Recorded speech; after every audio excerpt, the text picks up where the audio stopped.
ॐ पूर्णमदः पूर्णमिदं पूर्णात् पूर्णमुदच्यते पूर्णस्य पूर्णमादाय पूर्णमेवावशिष्यते। ॐ शान्ति शान्ति शान्तिः। शङ्करं शङ्कराचार्यं केशवं बादरायणं सूत्रभाष्यकृतौ वन्दे भगवन्तौ पुनः पुनः। ईश्वरो गुरुरात्मेति मूर्तिभेदविभागिने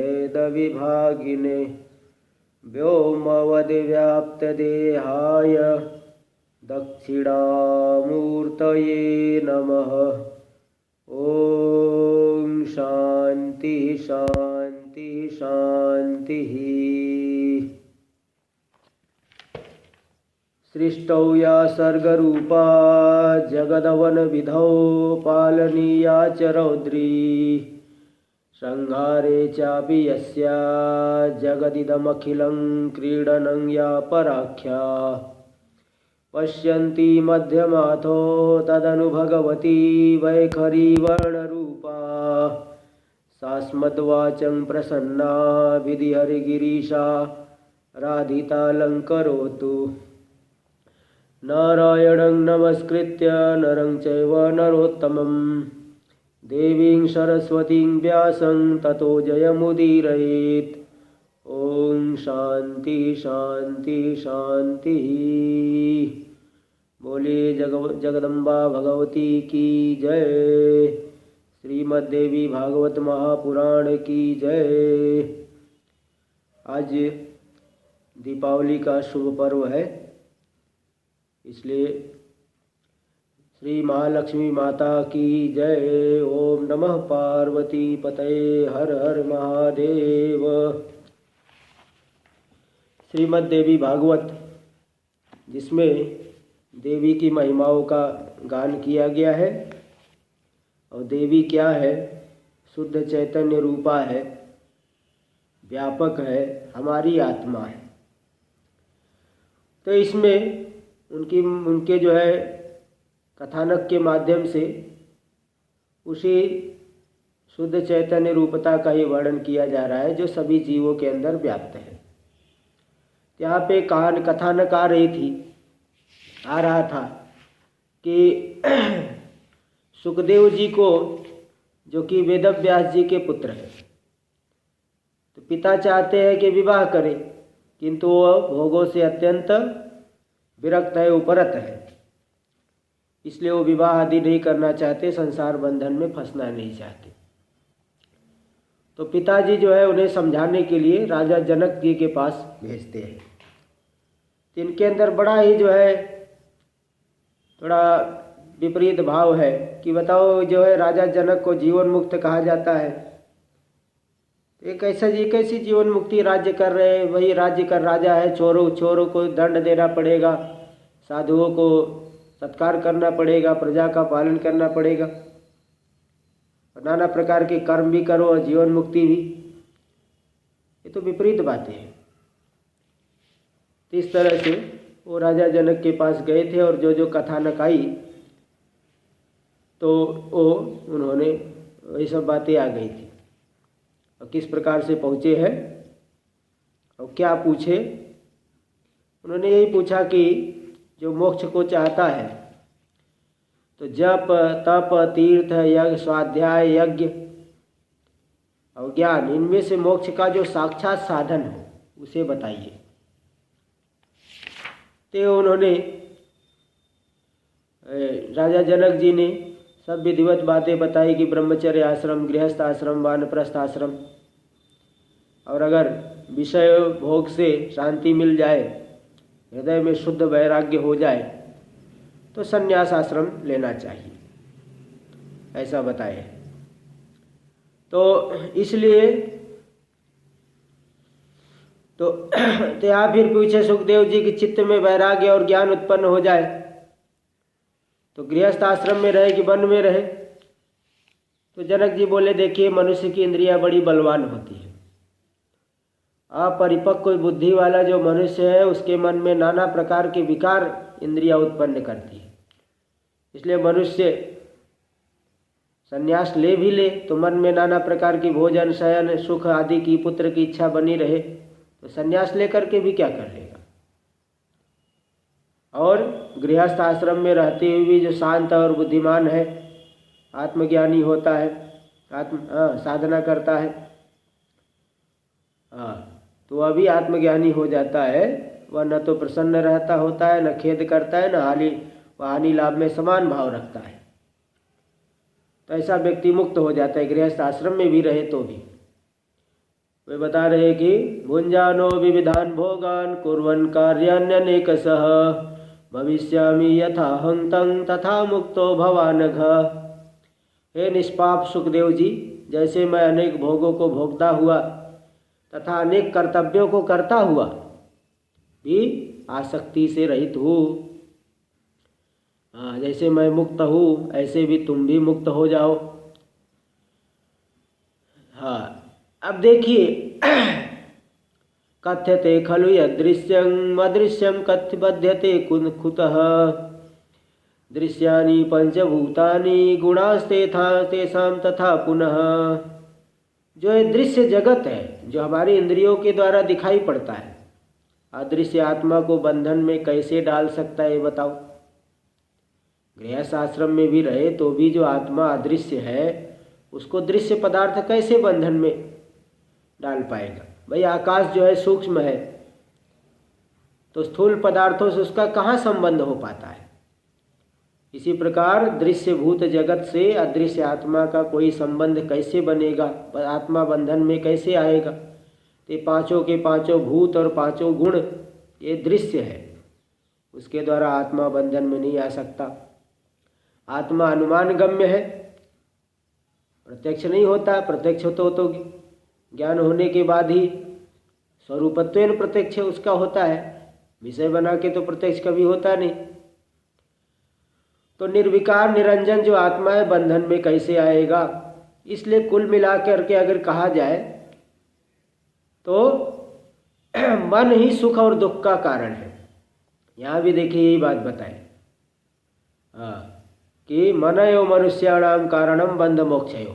देखो यहाँ श्लोक आ गया, ब्रह्मन् सर्वेषु तीर्थेषु स्नात्वा स्नात्वा पुनः पुनः निर्मलं न मनो यावत् तावत् सर्वं निरर्थकं न देहो न च जीवात्मा नेन्द्रियाणि परन्तप मन एव मनुष्याणां कारणं बंध मोक्षयोः। भ्रमण सर्वेषु तीर्थेषु, सभी तीर्थों में बारंबार भ्रमण करते हुए बारंबार स्नान करते हुए तो भी अगर मन निर्मल नहीं हुआ तब तो सब व्यर्थ है। इसलिए न तो शरीर बंधन का कारण है, न जीवात्मा बंधन का कारण, न इंद्रिया बंधन का कारण है। बंधन और मोक्ष का कारण तो मनुष्य ही है। इसलिए आत्मा सदा ही मुक्त है, वह कभी बंधन में होता नहीं। इसलिए बंधन और मोक्ष तो हमारे मन के भीतर स्थित है।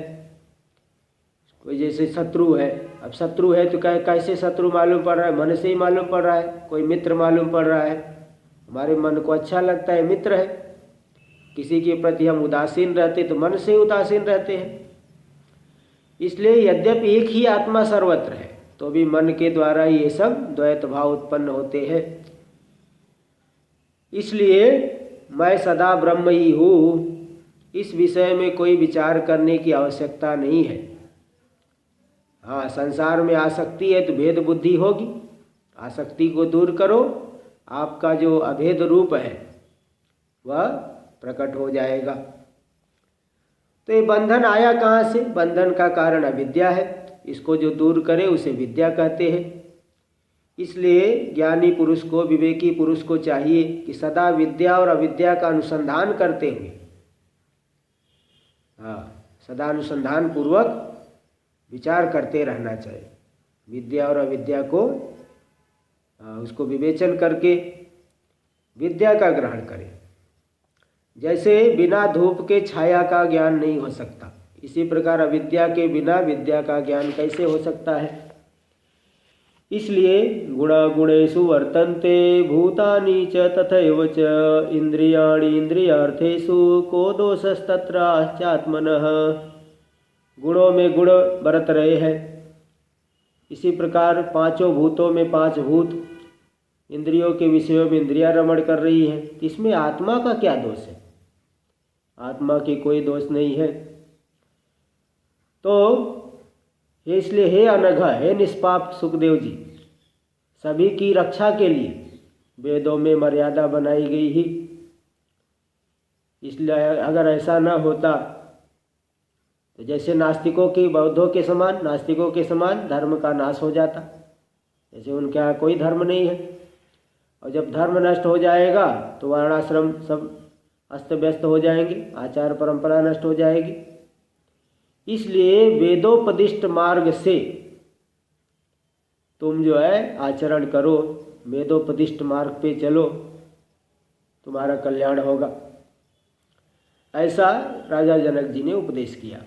अब सुखदेव जी को अभी भी संदेह जो है बना हुआ है। सुखदेव जी का संदेह दूर होने का नाम नहीं ले रहा है। शुक उवाच संदेहो वर्तते राजन् न निवर्तति मे क्वचित् भवता कथितं यत् शृण्वतो मे नराधिप। आपने जो बात बताई उससे मेरा संदेह दूर नहीं हुआ बल्कि बना हुआ है। जरा एक बात बताइए कि वेद में जो धर्म बताए गए, कर्म बताए गए, उसमें तो हिंसा की बहुलता है, और हिंसा से तो अनेक प्रकार के अधर्म होते हैं। तो कैसे मुक्ति मिलेगी इस मार्ग पे चलने से? वेदों में तो सोम रस का पान बताया गया, पशुओं की हिंसा, मांस भक्षण, ये तो सही आचरण नहीं है, ये तो कदाचार है। और एक सौत्रामणि नाम का यज्ञ है जिसमें प्रत्यक्ष रूप से सुरापान का वर्णन किया गया है। इसी प्रकार द्यूत क्रीड़ा और भी नाना प्रकार के विपरीत जो व्रत बताए गए हैं। तो बताओ इससे कैसे, किस मार्ग पे चलने से कैसे कल्याण होगा? प्राचीन काल में एक ससबिंदु नाम के श्रेष्ठ राजा थे, बड़े धर्मात्मा, बड़े यज्ञ करने में कुशल थे, सत्यवादी थे। तो वे धर्म की रक्षा करते थे, तो उन्होंने बहुत प्रचुर दक्षिणा वाले अनेक यज्ञों को किया। अब देखो उन यज्ञों में जो पशु यज्ञ, पशुओं की बलि दे करके किए हैं, तो पशुओं के चमड़े से विंध्य पर्वत के समान ऊंचा पर्वत बन गया। उस पर्वत पशुओं के चमड़े से, पशुओं के चर्म से। और मेघों ने जब वृष्टि हुई तो उसी चमड़े के पर्वत से ही जब जल निकला, मेघों के जल बरसाने से, तो चर्मणवती नाम की एक नदी बह चली। बताओ ये कितनी हिंसा हुई थी। तो ये राजा भी देखिए काल के गाल में चले गए, उनकी कीर्ति तो है अभी भी, किंतु उनको भी चले गए। इस तरह से इस प्रकार के जब विपरीत मालूम पड़ने वाले धर्म वेद में लिखे गए हैं तो मेरी श्रद्धा बुद्धि उसमें नहीं है। दूसरी बात यह है कि स्त्री के साथ जो भोग पुरुष प्राप्त करता है, तो भोग अगर नहीं मिलेगा तो दुखी होता है। ऐसी दशा में गृहस्थ पुरुष जीवन मुक्त कैसे हो पाएगा, ऐसी उन्होंने शंका की। तो राजा जनक जी बता रहे, देखिए सुखदेव जी, वेदों में जो यज्ञों में हिंसा बताई गई वह हिंसा नहीं बल्कि अहिंसा ही है। शास्त्र उपदिष्ट से अतिरिक्त जगह पे अगर हम हिंसा कर रहे हैं राग द्वेष से, उसे हिंसा कहा जाएगा। वेदों में जो बताई गई है वो वास्तव में हिंसा है ही नहीं, है ना। किसी अन्य निमित्त से हिंसा करें हम तो उसे हिंसा कहते हैं। जैसे गीली लकड़ी के संयोग से धूम निकलता है, किंतु लकड़ी सूखी हो तो धुआं नहीं निकलता। इसी प्रकार वेदोक्त हिंसा भी अहिंसा ही है। राग से अगर हिंसा किया तो हिंसा है। इसी प्रकार कोई भी कर्म राग से रहित होकर के, अहंकार से रहित होकर के किया जाता है तो वह कर्म अकर्म कहा जाता है। इसलिए गृहस्थ लोग जो यज्ञ में जो हिंसा होती है, रागी गृहस्थ लोग अगर करेंगे तो हिंसा होगी। अगर राग से रहित होकर के किया तो मुमुक्षु लोगों के लिए वह अहिंसा ही है। इस तरह से 18वां अध्याय पूरा हुआ। अथ एकोनविंशोऽध्यायः। शुक उवाच। 19वां अध्याय। सुखदेव जी बोले, संदेहोऽयं महाराज वर्तते हृदये मम, माया मध्ये वर्तमानस कथम निस्पृहो भवेत्। हे महाराज, हे राजन, मेरे हृदय में एक बहुत बड़ा संदेह हो रहा है कि जो व्यक्ति माया के बीच में पड़ा हुआ है वह निष्प्रिय कैसे हो सकता है, इच्छा से रहित कैसे हो सकता है। इसलिए शास्त्र का ज्ञान प्राप्त करके नित्यानित्य का विचार करने पर भी जब मन मोह को नहीं छोड़ पा रहा है गृहस्थ आश्रम में रह के, तो वह मनुष्य मुक्त कैसे हो पाएगा। हाँ, इसलिए मनुष्य के मन में जो मोह को दूर करने के लिए केवल शास्त्र ज्ञान ही समर्थ नहीं है। जैसे केवल दीप जलाने की बात करने से अंधेरा नहीं दूर होता, दीपक को जलाना पड़ता है। ऐसे जीवन में जब तक न उतारे तो कहाँ से जो है कल्याण होगा। इसके लिए तो संन्यास जरूरी है। तो इसलिए मनुष्यों को चाहिए कि द्वेष, राग द्वेष कहीं न रखे। किंतु गृहस्थ आश्रम में ऐसा कैसे हो सकता है? वहाँ तो कुछ न कुछ राग द्वेष प्राप्त होगा। जैसे आप है, आप राजा है, आपको धन प्राप्ति की कामना है, राज्य सुख की कामना है, विजय प्राप्त करने, युद्ध में विजय की कामना है। तो जब आपकी अभिलाषा, इच्छा शांत नहीं हुई तो आप जीवन मुक्त कैसे है? चोरों के प्रति आपके मन में चौर बुद्धि है, तपस्वी के प्रति साधु बुद्धि है, तब बताओ अपने पराये का भेदभाव भी है, आप विदेह कैसे होंगे? आपको कटु, कसाय, तिक्त, तीखा, कसैला, इन सब रसों का ज्ञान होता है। आप शुभ कर्मों में आपका चित्त लगता है, अशुभ कर्मों में नहीं। जागृत, स्वप्न, सुषुप्ति, 3 अवस्थाओं का आप अनुभव करते हैं। तो आप बताओ तुरीय अवस्था, चौथी अवस्था आपको कैसे प्राप्त होगी? आप भी कहते हो कि इस पूरा राज्य मेरा है, हाथी घोड़े मेरे हैं, मैं इनका स्वामी हूँ। तो बताओ आप जो है, आप अपने आप को ऐसा मानते हैं तो आप मुक्त कैसे हुए? क्या माला और सर्प में आप समान दृष्टि वाले हैं? क्या मिट्टी के ढेले और सुवर्ण को आप समान समझते हैं? ऐसा नहीं हो सकता। इसलिए गृहस्थ वीर व्यक्ति जीवन मुक्त नहीं हो सकता। मेरे मन में तो घर स्त्री के प्रति कभी जो है इच्छा उत्पन्न नहीं हुई, इसलिए मैं निष्प्रिय भाव से विचरण करता हूँ और आगे भी करता रहूँ, यही मैं सोचता हूँ। तो वहाँ निसंग ममता रहित होकर के मैं वन में रहूँगा, कंद मूल फल खा के रहूँगा, निर्द्वंद्व और परिग्रह रहित से रहित होकर के विचरण करूँगा। तो मुझे गृह, धन और सुंदरी स्त्री से क्या प्रयोजन है? मैं तो विरक्त गुणातीत हूँ। हाँ, आप जो है अनेक राग द्वेष की बातें सोचते हैं, राजा है, फिर भी मैं विमुक्त हूँ ऐसा आप कहते हैं। इसलिए आपका ये ऊपर ऊपर से दम्भ ही है। आप बताइए, आप राजा है, क्या शत्रु की चिंता नहीं होती, धन की चिंता नहीं होती, सेना की चिंता नहीं रहती? आप निश्चिंत कैसे हैं? इसलिए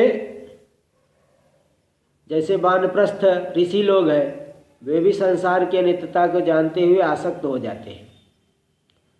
अब आपके वंश में उत्पन्न जितने राजा हैं सबका नाम विदेह पड़ा, यह भी तो धोखा ही है। देखिए श्लोक यहाँ बताए, विद्याधरो यथा मूर्खो जन्मांधस्तु दिवाकरः, लक्ष्मीधरो दरिद्रश्च नाम तेषां निरर्थकम्। जैसे किसी मूर्ख का नाम रख दिया जाए विद्याधर, और कोई जन्म से अंधा है उसका नाम रख दिया जाए दिवाकर, और जो सदा दरिद्र है ऐसे मनुष्य का नाम रख दिया जाए लक्ष्मीधर। ये तो बिल्कुल निरर्थक है। ऐसे ही आपके कुल में जितने विदेह हुए हैं राजा, नाम के विदेह हैं, सभी राजाओं के विदेह नाम ही है, कर्म नहीं है। बताइए, आपके कुल में एक राजा निमि हुए थे, हाँ, तो एक बार जो है उन्होंने उस राजर्षि निमि ने अपने गुरु वशिष्ठ मुनि को यज्ञ के लिए निमंत्रित किया। वशिष्ठ जी ने कहा कि मुझे इंद्र ने पहले यज्ञ के लिए आमंत्रित कर रखा है, पहले इंद्र के यज्ञ को पूर्ण करा के तब मैं आपका यज्ञ पूर्ण कराऊंगा, इसलिए तब तक आप धीरे धीरे यज्ञ सामग्री इकट्ठा कराइए। ऐसा करके वशिष्ठ मुनि इंद्र का यज्ञ कराने के लिए चले गए। तो महाराजा निमि ने भी किसी दूसरे आचार्य को बनाकर अपना यज्ञ पूरा करा लिया। वहाँ से जब वशिष्ठ जी लौटे तो राजा पे अत्यंत क्रोधित हुए और उन्हें शाप देते हुए बोले, हे अधम पापी, तुमने गुरु का परित्याग किया, तुम्हारा शरीर नष्ट हो जाए। महाराजा निमि ने भी शाप दे दिया कि तुम्हारा भी शरीर नष्ट हो जाए। इस प्रकार एक दूसरे को शाप दे करके नष्ट हो गए, ऐसा मैंने सुना है। तो बताओ, जब राजा निमि विदेह थे तो गुरु को शाप क्यों दे दिए? ये तो बिल्कुल हास्य वाली बात हो गई। इस तरह से सुखदेव जी ने अपनी शंका प्रकट की। तो जनक जी उसका उत्तर दे रहे हैं। देखिए, बड़े संक्षेप में उत्तर दे रहे हैं, बहुत सुंदर उत्तर दे रहे हैं। यहाँ जो उत्तर में 5-6 श्लोक आ रहे हैं, बहुत ही विचारणीय बात है। सत्यमुक्तं जनक उवाच सत्यमुक्तं त्वया नात्र मिथ्या किंचिदिदं मतं तथापि शृणु विप्रेन्द्र गुरुर्मम सुपूजितः पितु संगम परित्यज्य त्वं वनं गन्तुमिच्छसि मृगैः सह सुसंबंधो भविता तेन संशयः। जनक जी बोले, हे विप्रवर, आपने ठीक ही बात कही है, मैं भी ऐसा मानता हूँ, किंतु आप मेरी बात सुनिए, मेरा दृष्टिकोण सुनिए। आप अपने पिता का संग छोड़ करके वन जाना चाहते हो। क्या वन में किसी से संबंध नहीं होगा? वहाँ रहने वाले मृग आदि जो पशु है उनके साथ स्नेह तो हो ही जाएगा। पृथ्वी, जल, तेज, वायु, आकाश, 5 भूत हर जगह विद्यमान है, तो आप निस्संग कैसे रहेंगे? जंगल में भी भोजन की चिंता, आसन की चिंता, दंड की चिंता, मृग चर्म की चिंता, ये सब तो बनी रहेगी। ठीक इसी प्रकार विचारशील राजा को भी, राज्य की मुझ विचारशील राजा को भी राज्य की चिंता रहती है। तो चिंता तो हर जगह रहेगी। और आप देखिए, भ्रांति में थे, तभी आप इतने दूर से यहाँ 3 साल चल करके आए। मुझे तो कोई भ्रांति नहीं, मैं तो निर्विकल्प रूप से यहाँ निवास करता हूँ। मैं बड़े सुखपूर्वक भोजन करता हूँ।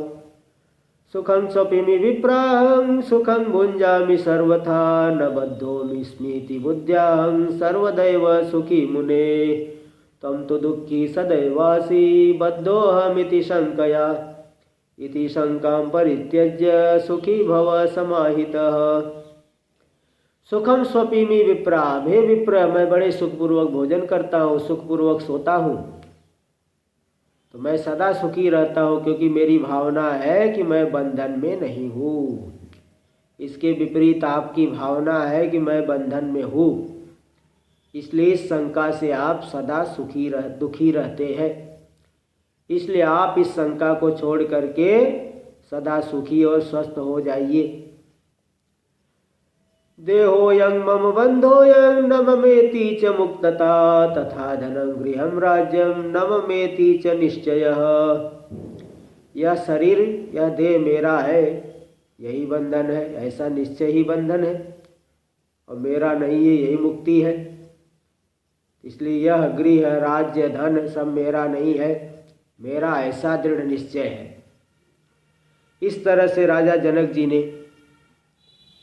जब वेदांत के रहस्य की बातें बताई, तब सुखदेव जी के नेत्र खुल गए।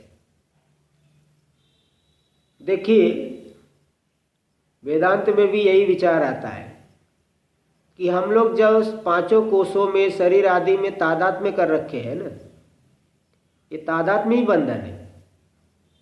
आप स्वयं विचार कीजिए, किसी व्यक्ति ने आपके हाथ पैर को बांधा है क्या? किसी ने हमारे हाथ पैर को नहीं बांधा। लेकिन फिर भी परेशान रहते हैं। ऐसा लग रहा है कि मैं बंधा हुआ हूँ, कैसे जा सकता हूँ यहाँ से छोड़ करके। हाँ, ते बंधन है भाई। आपको छोड़ना कुछ नहीं है, घर बार नहीं छोड़ना है, लेकिन आप जो है मन में जो गलत समझ है ना, गलत समझ को ही मिटाना पड़ता है, बाकी और कोई बंधन नहीं। आश्रम कहीं भी रहे, गृहस्थ आश्रम रहे, संन्यास आश्रम रहे, सब जगह जो है कुछ न कुछ समानता आपको मिलेगी। राग द्वेष गृहस्थ आश्रम में भी अनुभव होता है और संन्यास आश्रम में भी देखता हूँ बहुत राग द्वेष हो जाता है। तो कैसे हुआ? बिना विचार के, अविचार से। इसलिए कुल मिला के ये है कि आसक्ति संग तो हर जगह हो सकता है और निस्संग भी हर जगह रहा जा सकता है। तो मुख्य अंतर जो होता है मन के द्वारा आता है। तो हम तादात्म्य को न पाले, तादात्म्य को छोड़ दे, तो मुक्ति तो हमारा स्वरूप ही है। तो इस तरह से राजा जनक जी से सुखदेव जी उपदेश प्राप्त किए और उनकी दृष्टि जो है खुल गई। सूत जी अब आगे की बात बता रहे हैं कि महाराजा जनक की बात को सुनकर के सुखदेव जी हर्षित हो गए और पुनः उनसे आज्ञा लेकर के अपने पिता के आश्रम के लिए चल पड़े। व्यासदेव जी भी अपने पुत्र को देखे तो बड़े प्रसन्न हुए, उसे गले लगाए, कुशलता पूछी। तो अब सुखदेव जी भी अपने पिता के साथ में उसी आश्रम में रहने लगे, पिता के साथ में राज्य करते। महाराजा जनक की अवस्था को देख करके, विदेहावस्था को देख करके सुखदेव जी को परम शांति प्राप्त हुई। उनकी बातों को सुन करके, उनकी आचरण को देख करके, जीवन में आचरण, उन्हें बड़ी शांति मिली। आगे सुखदेव जी ने फिर विवाह किया। एक पितरों की पीवरी नाम की सुंदरी कन्या थी, उसे पत्नी के रूप में स्वीकार की और उससे 4 पुत्र हुए उन्हें। कृष्ण, गौरप्रभ, भूरी, देवश्रुत। पितॄणां सुभगा कन्या पीवरी नाम सुंदरी, सुकश्चकार पत्नीं तां योगमार्गस्थितोऽपि। सतस्यां जनयामास पुत्रांश्चतुरेव हि, कृष्णं गौरप्रभं चैव भूरिं देवश्रुतं तथा। कन्यां कीर्तिं समुत्पाद्य व्यासपुत्रः प्रतापवान्, ददौ विभ्राजपुत्राय त्वडुहाय महात्मने। तो पीवरी नाम की कन्या से विवाह किया, उसमें 4 पुत्र कृष्ण, गौरप्रद, भूरी और देवश्रुत, और एक कन्या कीर्ति नाम की कन्या भी उत्पन्न हुई। तो उस कन्या का विवाह उन्होंने एक अड़ूह विभ्राज के पुत्र अड़ूह से। तो उस कन्या से उन्हें ब्रह्मदत्त नाम के एक बहुत बड़े प्रतापी और ब्रह्मज्ञानी राजा हुए, जो नारद जी से योग मार्ग का उपदेश प्राप्त करके तो उन्होंने ब्रह्म ज्ञान की प्राप्ति की थी और बाद में बद्रिकाश्रम में जा कर के तपस्या की थी, तो माया से मुक्त हो गए। और इधर सुखदेव जी के विषय में बताया कि पिता के कालांतर में भाई हमेशा थोड़ी वो रहेंगे वहाँ, मरते दम तक पत्नी का साथ रहेगा, ऐसा तो हो नहीं सकता। तो वो हमेशा रहेगा, कोई न कोई तो पहले जाएगा छोड़ के ही, और कोई जो है पहले ही, इसलिए पहले लोग विरक्त हो जाते थे, वानप्रस्थ आश्रम ले लेते थे, फिर बाद में कालांतर में संन्यास आश्रम भी लेते थे बाद में।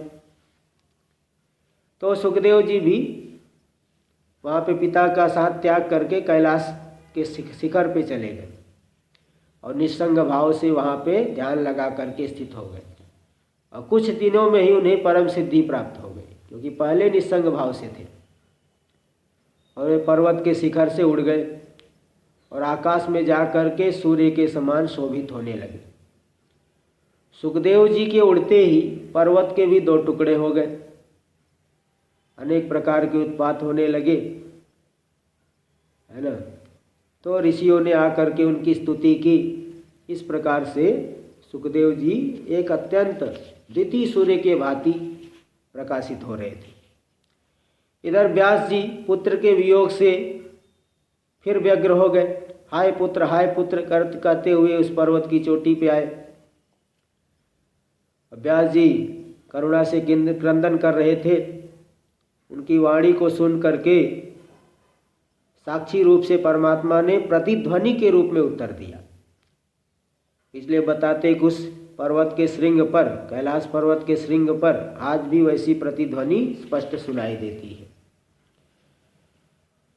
तो हाय पुत्र ये सब जो विलाप कर रहे हैं, तो उनके शोक संतप्त देख करके शिव जी वहाँ पे आए और उन्हें सांत्वना देते हुए बोले, हे व्यास जी, आप दुखी मत होइए, आप दुख शोक मत कीजिए, क्योंकि आप श्रेष्ठ, आपके पुत्र जो है परम गति को प्राप्त कर लिए।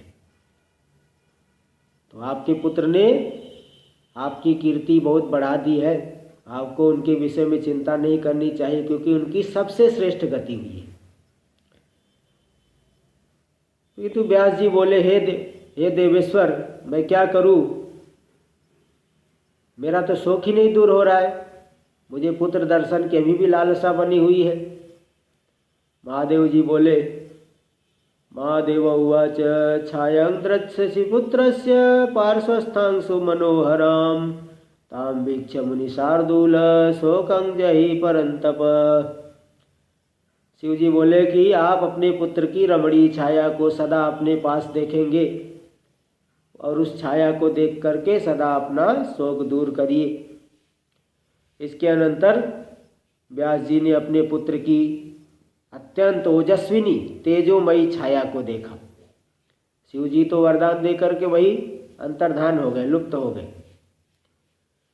शिव जी के अंतर्धान होने पे व्यास जी अपने आश्रम को लौट आए, किंतु उनका शोक अभी दूर नहीं हुआ, दुखी होकर के निवास करते थे। 19वां अध्याय पूरा हुआ। अब प्रथम स्कंद का अंतिम अध्याय 20वां अध्याय। 12 स्कंद है, इसका प्रथम स्कंद का अंतिम अध्याय हम देखिए। यहाँ पे आ रहा है, ऋषय ऊचुहु सुखस्तु परमां सिद्धिमवाप्तवान् देव सत्तमः किं चकार ततो व्यासस्तन्नो ब्रूहि सुविस्तरम्। ऋषि लोग पूछे कि सुखदेव जी को जब परम सिद्धि प्राप्त हो गई, तब वेदव्यास जी ने क्या किया, इन सब बातों को विस्तार से बताइए। सूत जी बोल रहे हैं, सूत उवाच शिष्याभ्यासस्य प्यासन वेदाभ्यास परायणाः आज्ञामादय ते सर्वे गता पूर्वं महीतले। वेदव्यास जी के जो शिष्य लोग थे, वेद पाठी, अध्ययन पूरा करके वे व्यास जी की आज्ञा पार करके भूमंडल में इधर उधर चारों तरफ फैल गए।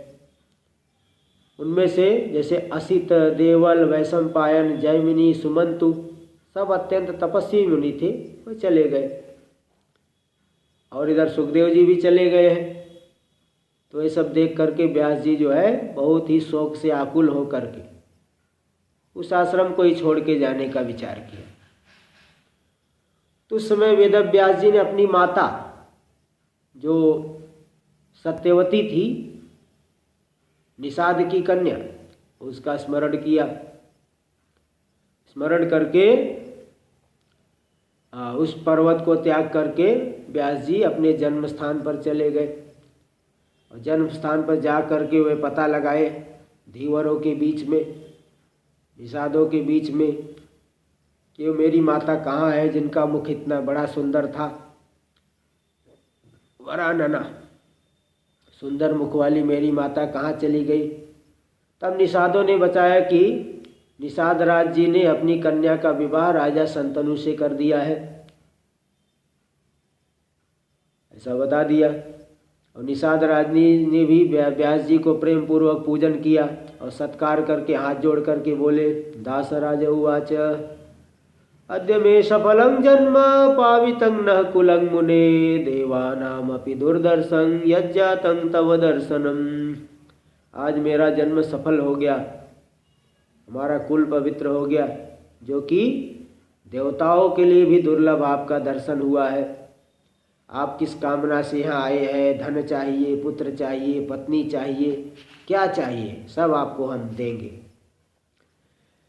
इसके बाद उन्होंने प्रार्थना किया कि आप यही तपस्या करिए। तो व्यास जी सरस्वती नदी के सुंदर तट पे ही आश्रम बना करके पुनः तपस्या करने लगे।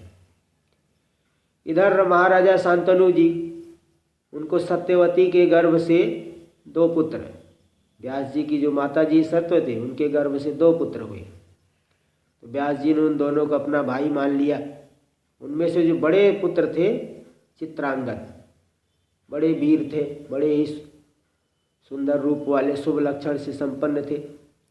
और दूसरे पुत्र का नाम था विचित्रवीर्य, दूसरे भाई व्यास जी के, वे भी बड़े सर्वगुण संपन्न थे। तो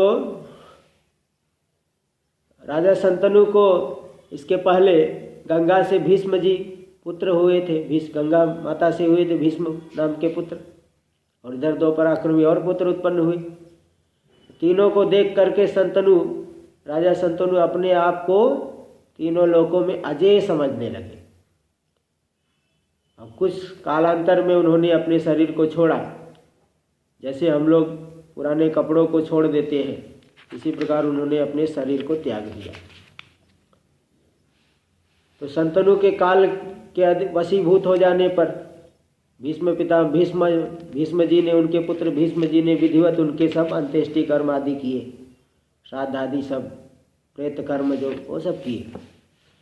इसके बाद भीष्म जी ने, पराक्रमी भीष्म, अभी पितामह नहीं है, पराक्रमी भीष्म जी ने चित्रांगद को राज्य सिंहासन पर बैठा दिया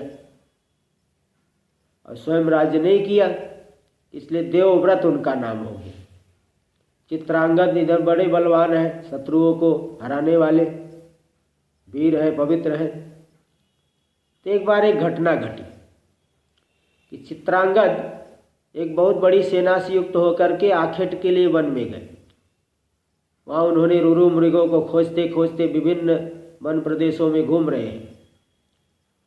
तो मार्ग में राजा को जाता हुआ देख करके चित्रांगद नाम का ही एक गंधर्व जिसका भी नाम चित्रांगद ही था, अपने सुंदर विमान से भूमि पर उनके समीप में उतर गए।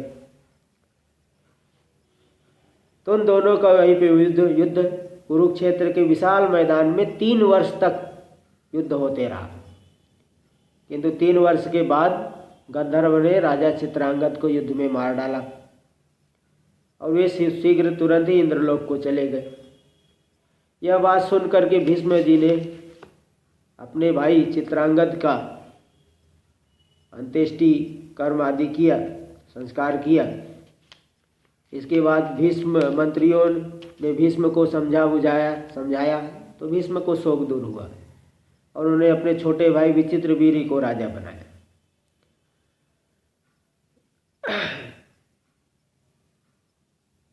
तो अब सत्यवती माता भी, दूसरा पुत्र राजा बन गया।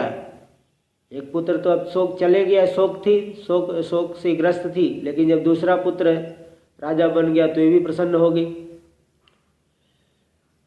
इधर वेदव्यास जी भी जब सुने कि हमारे छोटे भाई राजा बन गए हैं, वो भी प्रसन्न हुए।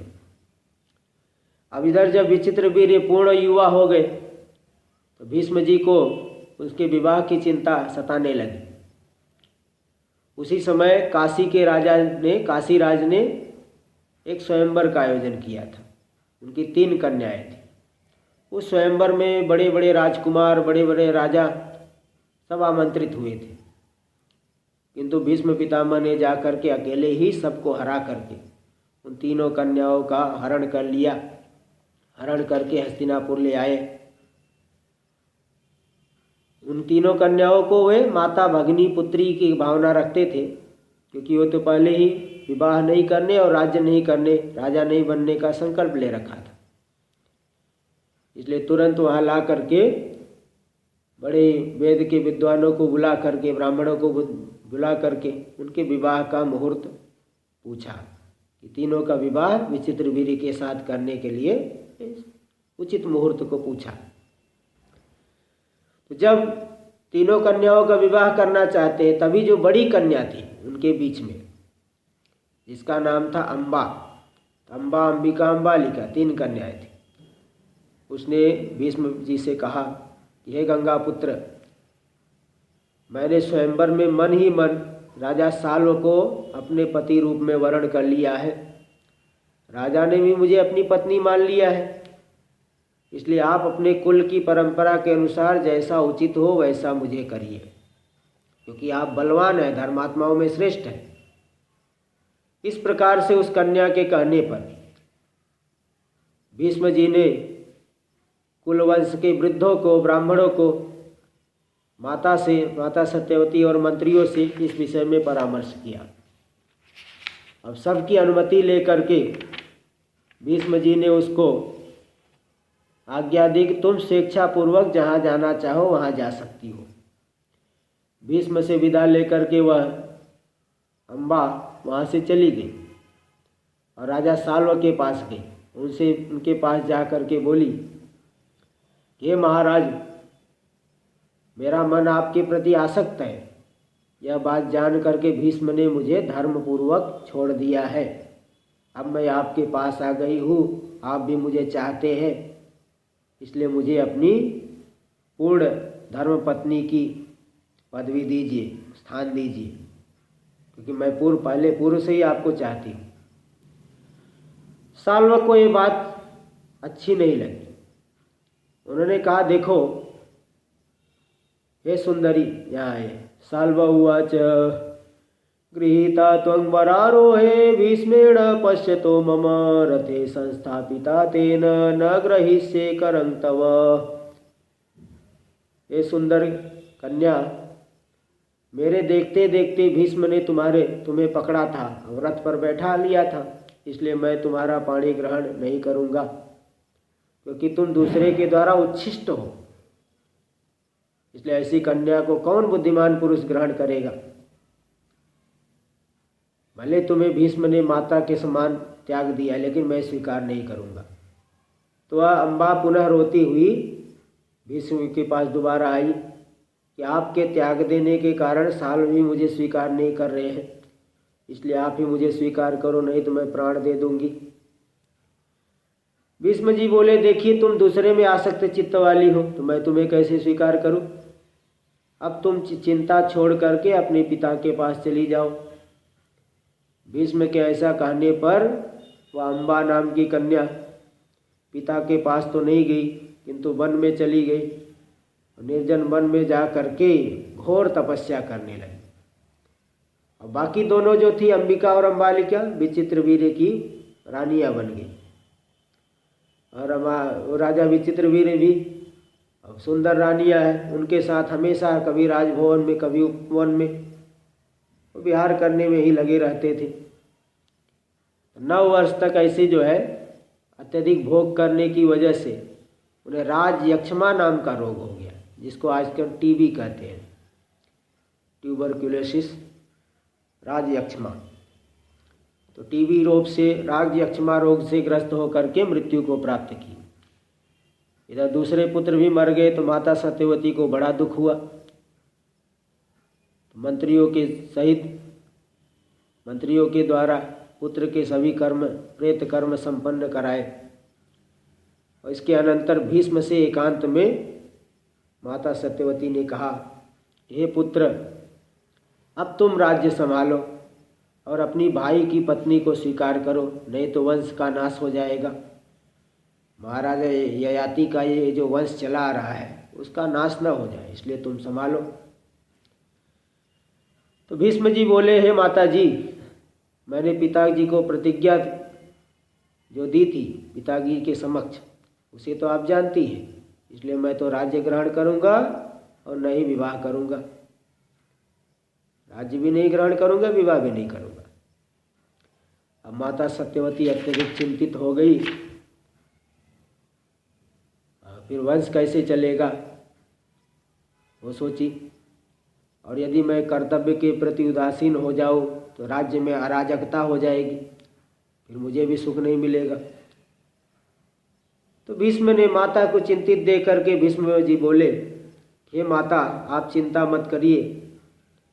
विचित्रवीर्य की पत्नी के गर्भ से क्षेत्रज पुत्र उत्पन्न कराइए। क्षेत्रज मतलब कहते हैं कि जैसे कोई स्त्री है, विधवा हो गई है, कुल में कोई नहीं रह गया है, तो किसी जो है अन्य विद्वान ब्राह्मण के माध्यम से संबंध करा के वो शास्त्र में ऐसा विधान है क्षेत्रज पुत्र के लिए। इसलिए किसी विद्वान कुलीन द्विज को बुला करके भाई की पत्नी के साथ ये संबंध करे जिससे कि वंश की रक्षा हो जाए, कि वेद में ये सब कहा गया है। और उसी पौत्र को उत्पन्न करके राज्य उसे सौंप करके, राज्य सौंप देना, मैं तो राज्य शासन का संरक्षक रहूंगा।